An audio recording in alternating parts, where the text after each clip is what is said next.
El Señor esté con ustedes. Y con tu espíritu. Evangelio de nuestro Señor Jesucristo, según San Mateo. Gloria a ti, Señor.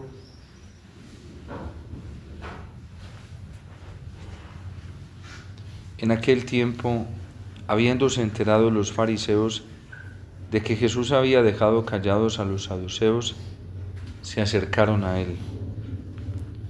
Uno de ellos, que era doctor de la ley, le preguntó para ponerlo a prueba: Maestro, ¿cuál es el mandamiento más grande de la ley?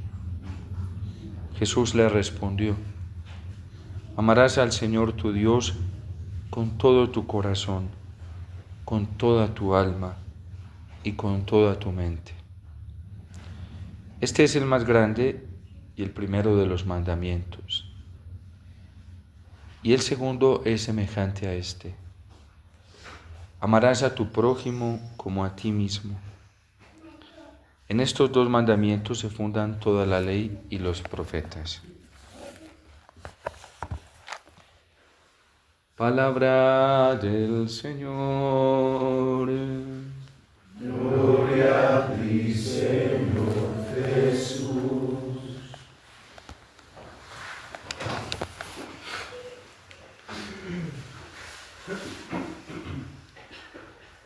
No hay nada más grande, más hermoso para nuestra vida y que nos llene de tanta esperanza y de tanta seguridad que encontrar precisamente en el Señor nuestro auxilio, nuestro refugio, nuestro escudo, nuestro sustento para toda nuestra vida integral. Es lo que pasa hoy con Ruth. ¿Por qué Ruth no deja a Noemí? Porque en la vida de Noemí hay todo un ejemplo y un testimonio de entrega total al Señor.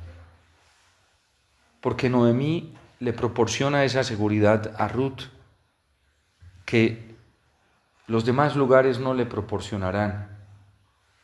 En medio de tribulaciones y sufrimientos muy grandes, cuando verdaderamente Noemí no tiene nada de qué ampararse, materialmente hablando, humanamente hablando, políticamente hablando, religiosamente hablando, lo único que le queda es el Señor, es la fe en Dios.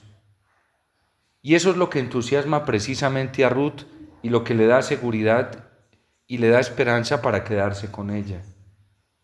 A pesar de las pruebas que estás viviendo, a pesar de las tribulaciones después de haberte quedado viuda y sin tus hijos, porque tanto el esposo como los hijos masculinos eran los que le daban cualquier tipo de seguridad social, que le daban la seguridad política y que le daban la seguridad religiosa ante un pueblo que es teocrático, que unifica política y religión. Y recuerden que las viudas en el contexto judío no contaban para nada. No ofrecían la más mínima seguridad al pueblo ni a la religión del pueblo. Además, porque en la concepción espiritual judía, una viuda era una desgraciada y era que Dios la estaba castigando por algo malo que había hecho y tenía que pagar. Pero Ruth lee otra cosa en la vida de Noemí, a tal punto que cuando ella le dice a sus dos nueras que se vayan, que regresen a sus lugares para que de pronto, siendo jóvenes, puedan volverse a casar y encontrar por lo menos una seguridad social, Ruth le dice a Noemí: tu pueblo será mi pueblo, yo no iré a otro lugar. Es que no tengo otro pueblo más que el tuyo. Tu Dios será mi Dios. Y el camino que tú tomes, ese camino yo tomaré. Porque así haya perdido a mi marido, yo no veo nada más seguro que lo que tú ves seguro. Y es que Noemí es la mujer auténtica de fe. Esta que describe el Salmo hoy: dichoso Dichoso, feliz el hombre que pone su auxilio en el Dios de Jacob y pone su esperanza en el Señor su Dios, que hizo el cielo y la tierra, el mar y cuanto en él se encierra. ¿Por qué Dios tenía puesta la mirada sobre Noemí? ¿Y por qué empuja el corazón de Ruth a tomar el mismo camino de Noemí? Porque Dios aquí, en estas mujeres aporreadas, lastimadas, probadas, atribuladas, está entretejiendo un plan de salvación muy grande para su pueblo. Recuerden qué es lo que se está fecundando aquí. La elección de un rey según su corazón. Luego Ruth se convertirá en la abuela de David, el rey David, el gran rey David. Y por eso la mirada de Dios se detiene donde haya confianza en Él. La mirada de Dios no se detiene en las apariencias. Acuérdense en lo que le pasó a Samuel, que todavía estaba impregnado y contaminado de este criterio tan mediocre y tan simple, tan pobre, que sigue primando hoy en la iglesia en muchos, que miran solo las apariencias, que miran solo lo cuantitativo, que miran solo los números, que miran donde hay menos tribulación, donde hay menos prueba, para decir que allí hay conversión, que allí hay fidelidad a Dios, que allí hay auténtica vida cristiana. Donde la vida sea más confort y más exitosa socialmente, económicamente o políticamente. Hay dentro de la iglesia quienes tienen esos criterios, y esos mismos criterios primaban en la mayoría del pueblo judío, tanto que Samuel se deja contaminar de eso.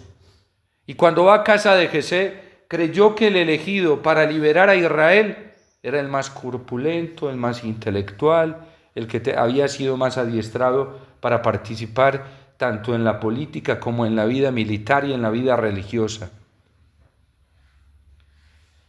Es absurdo pensar así, porque quien piensa así no tiene los criterios de Dios, y por eso Dios lo aborda y lo pone a prueba, y va haciendo pasar uno a uno los hijos de Jesé, y eran los grandes especialistas en teología, los magísteres y doctorados en teología de todas las áreas, los especialistas para llevar a cabo la liberación de Israel, si hoy lo acomodamos a los criterios actuales que tienen muchos.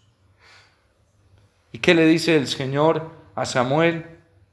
No es ninguno de esos, es que yo no miro las apariencias, yo miro el corazón. Y Dios conoce muy bien los corazones, y a Dios no lo podemos engañar, y Él sabe qué tenemos cada uno en nuestro corazón y cuál es la prioridad de nuestro corazón. ¿Por qué Ruth opta por el camino de Noemí?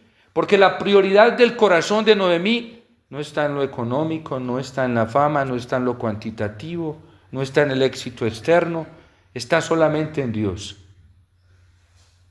Y a Dios no lo podemos engañar. Es más, el Evangelio nos lleva hoy a cuestionarnos profundamente cuál y quién es la prioridad de nuestro corazón. A Dios no lo podemos engañar, a los hombres sí. A nosotros los hombres nos engañan muy fácilmente con apariencias, a Dios no.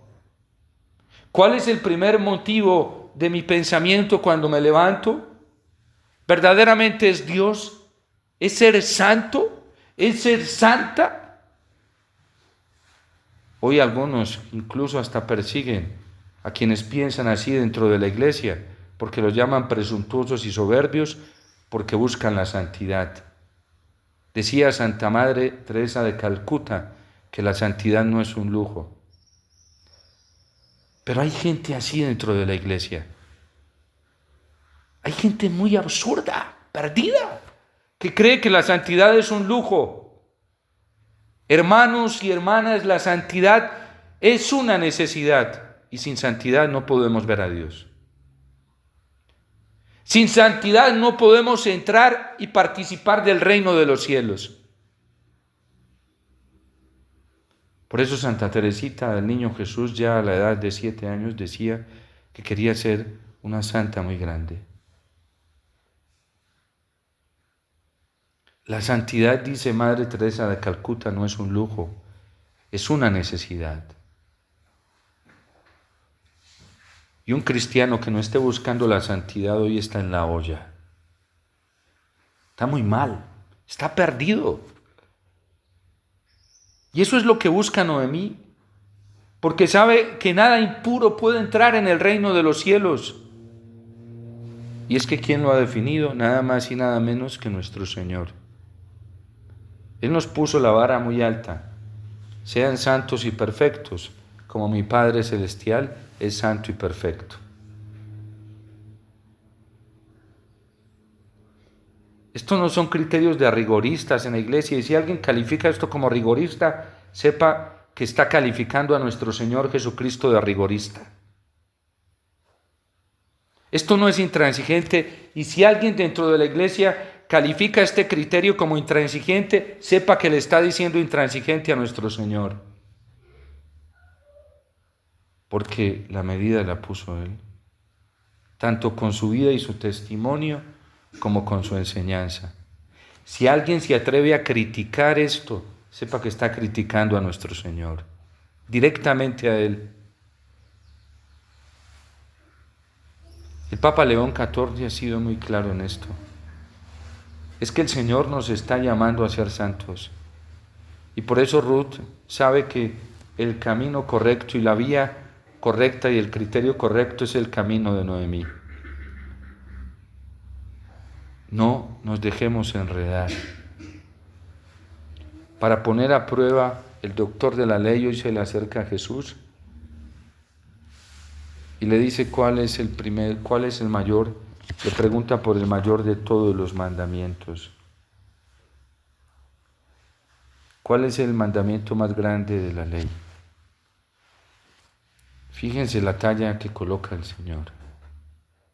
Y quien no esté de acuerdo con esto, no está de acuerdo con Cristo. Debemos saberlo de una vez. Amarás al Señor tu Dios con todo el corazón. Quien no acepte esta exigencia de la castidad, no acepta a Cristo, porque es Él quien lo está diciendo. Con todo el corazón. Corazón no lo podemos tener partido. Y no puede haber otra prioridad en nuestro corazón más que Dios. Con toda tu alma. Fíjense que Jesús va al extremo, a lo interior. A Jesús no le importa, por eso Jesús no se deja fascinar por lo externo. Nunca. En lo que menos se detiene, Señor, es en las actitudes externas de la gente o en lo que dice. Con toda tu alma y con toda tu mente. Ojalá no tengamos el corazón lleno de basura. Y si lo tenemos lleno de basura, hay que sacar esa basura. Ojalá no tengamos el alma llena de basura. Y si la tenemos llena de basura, hay que sacar esa basura. Ojalá no tenemos nuestra mente y todo el contenido de nuestros sentidos internos que implican nuestra elucubración racional de basura. Y si la tenemos, pidámosle al Señor que nos purifique. De hecho, todos los místicos coinciden en lo mismo. Los místicos tradicionales, no los modernos de ahora. Porque también hasta nos van enredando la vida con una orientación de vida mística mundana. El místico es el que pasa por las pruebas del alma, del corazón y de la mente. Y padece la purificación de esto hasta que quede solamente Dios como prioridad. San Pablo lo va a decir claramente. De hecho, él enumera una cantidad de cosas buenas, no malas, en el capítulo 3 de la carta a los Filipenses. Cosas buenas, es hijo de hebreo. Cosas buenas, pertenece a la tribu de Benjamín. Cosas buenas, se fue a estudiar en la mejor escuela universitaria. No habían universidades en ese tiempo, pero hagamos la analogía, ¿sí? Las universidades vienen a partir del siglo XIV, XV, pero eso era lo más alto que había, lo más prestigioso en educación teológica en esos momentos, la escuela de Gamaliel. como por decir hoy quienes se van a buscar las escuelas más sofisticadas en Europa de teología. Y se creen grandes autoridades por ello. Se creen los dueños de la fe. Ellos son los que dicen quiénes entran y quiénes salen del reino de Dios. Yo no sabía que el Señor les había dado las llaves a ellos y las puertas para entrar, para decidir quiénes entraban y salían. Pero menos mal, en el Evangelio hay un único que define quién entra y quién sale, y es nuestro Señor. Nadie más. Entonces, eso era bueno para San Pablo. En la mejor escuela, la de Gamaliel. Celoso por la ley como ninguno. Era todo un legista. Los legistas se conocían los preceptos de memoria, pero no los cumplían. ¿Cuántos de esos tenemos hoy en la iglesia? Se saben hasta lo mínimo, pero no las cumplen. Hablan bellísimo en los púlpitos de la liturgia, de cómo debe ser la liturgia, se la saben, se saben lo que no es esencial. Como dice el Señor, cuelan el mosquito, pero se tragan el camello. Todo lo que ha pasado con el tema de la recepción eucarística en el mundo. ¿Quiénes son los que han dividido la iglesia y han causado heridas? Los que se detienen violentamente y con unos discursos y una dialéctica agresiva a condenar a la gente desobediente y rebelde porque quieren recibir dignamente al Señor. Yo sigo perplejo ante eso. Vuelvo y repaso y voy al dicasterio para el culto divino. Voy y repaso todas las intervenciones de todos los papas, hasta el último, el Papa Francisco, sobre la recepción eucarística. Voy y repaso lo que dicen las conferencias episcopales y sobre todo la de nuestro país, y sigue la misma conclusión. Es el fiel el que tiene derecho a decidir cómo la recibe, si en la boca, en la mano, de pie o de rodillas. ¿Por qué hay sacerdotes que pretenden imponerle esto a la gente? Nuestra conferencia episcopal lo deja bien claro en el numeral 17 o 18, 19, esos tres numerales hablan precisamente en ese contexto sobre la instrucción para la Eucaristía en Colombia. Y dice que es algo que no se le puede obligar ni impedir a nadie, que al fin de cuentas es el fiel quien decide cómo la recibe. Pero ese es el problema del legalismo. Y por eso el Señor nos centra en lo fundamental. Cuando uno no está centrado en lo fundamental, se pierde en lo que es circunstancial y el diablo crea de eso unas batallas y unas guerras. Y nos dejamos distraer ahí. Lo importante es la adoración del corazón al Señor. Y yo estoy seguro que quien lo adore, lo ame con todo su corazón, con toda su alma y con toda su mente, siempre va a buscar respetarlo con todas las actitudes externas de su vida, porque eso le brota espontáneamente. Pero es una mentira creer que quien se pega de lo circunstancial está haciendo lo correcto. Aristóteles enseñaba algo muy sabio a sus discípulos cuando les enseñaba a distinguir la sustancia y los accidentes. Y les decía para que no se perdieran en los accidentes. Les enseñaba para que se centraran en la sustancia.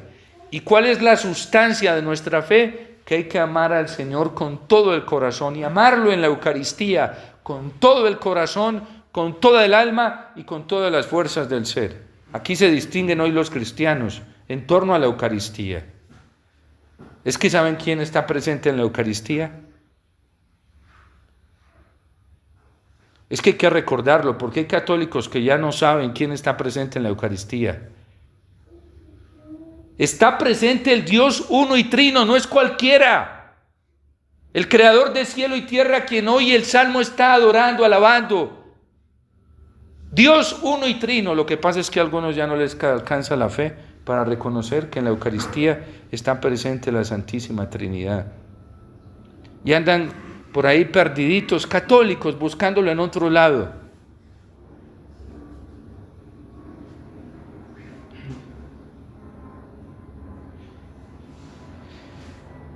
El que ya no tiene fe, por un católico que no tenga la fe en la Eucaristía, que la haya perdido, que no se dé cuenta que aquí está la grandeza más grande del misterio, va mal. ¿Y cómo nos relacionamos con la Eucaristía? ¿Verdaderamente es nuestra prioridad?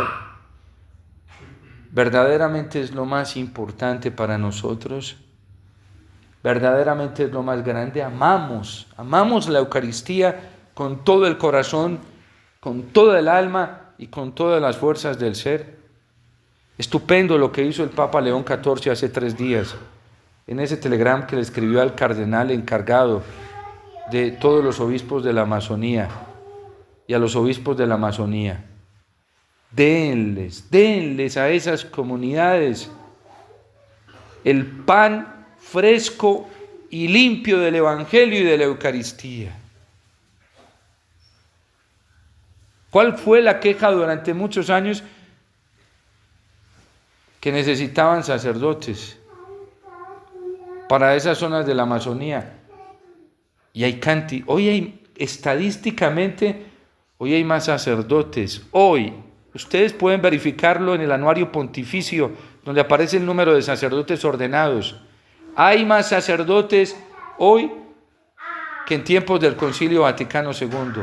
Hay más obispos cuantitativamente hoy que para el Concilio Vaticano II. Razón tenía San Gregorio Magno cuando decía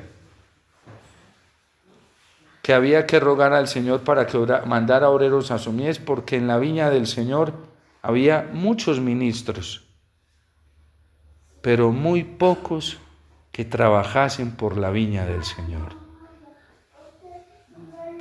Hoy hay muchos ministros, somos muchos ministros, pero ¿cuántos trabajamos para la viña del Señor y por la viña del Señor? Es verdad que en la iglesia hay mucha actividad, pero ¿para qué hacemos nuestras actividades? ¿Para que nos vean?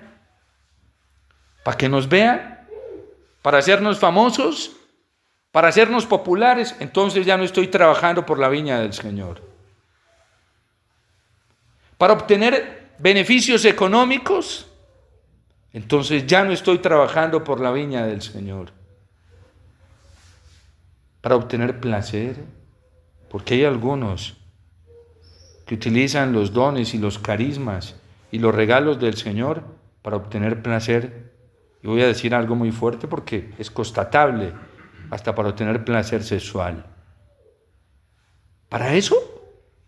Entonces ya no trabajamos para la viña del Señor.